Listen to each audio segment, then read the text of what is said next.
My topic is marine pollution. According to National Geographic, fish become tangled and injured in the debris, and some animals mistake items like plastic bags for food and eat them. Small organisms feed on tiny bits of broken down plastic, called microplastic, and absorb the chemicals from the plastic into their tissues. This is showing how plastic is arguably the most dangerous form of marine pollution to many animals in the oceans. If masses of vital organisms, no matter their size, end up being endangered, then other animals that rely on their nutrients could go endangered with them. This is why we must work to preserve all marine species, not only focus our efforts on specific pollution that affects certain animals directly. According to Simon Reddy, plastic waste can encourage the growth of pathogens in the ocean. And according to a recent study, scientists concluded that corals that come into contact with plastic have an 89% chance of contracting disease, compared with a 4% likelihood for corals that do not. Unless action is taken soon to address this urgent problem, scientists predict that the weight of ocean plastics will exceed the combined weight of all the fish in the seas by 2050. If harmful microbes get into the oceans, then corals may not be able to combat their disease, harming the animals that rely on the coral to survive. And if that were not bad enough, the corals are prone to spreading their disease to other organisms, hurting more than just their own ecosystem.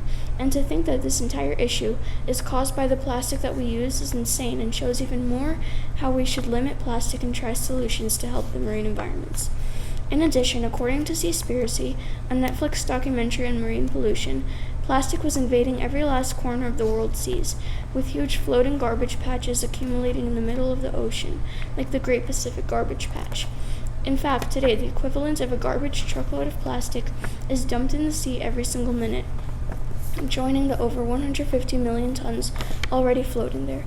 But this plastic breaks down into microplastics, which now outnumber the stars in the Milky Way galaxy by at least 500 times, and is seeping into every living creature in the ocean. In a world without marine pollution, creatures that call the ocean home would not be in danger any longer. In a world without marine pollution, animals would not have to worry about all that they live for and care about getting destroyed. In a world without marine pollution, we as people would not be in danger of dying. Our existence depends on the ocean, and the existence of the ocean depends on us. We rely on each other to be safe. There is no such thing as an ideal world, because everyone has specific opinions that shape their philosophy of idealism. We do not all agree on the same things. In fact, you do not agree or have the same life as even the person you can most relate to. But we should know that if we want to strengthen existence in the world, we have to add clean oceans to our visions of ideal, and work hard to achieve it. In order to help marine life, I have a few suggestions. First, we can recycle and reuse as much as we can to limit the garbage that has the opportunity of going to the oceans. We can also pick up trash that we find outside so it does not blow away and has the chance of getting to the oceans. Finally, knowing about the issue helps, because it could make you more motivated to take action.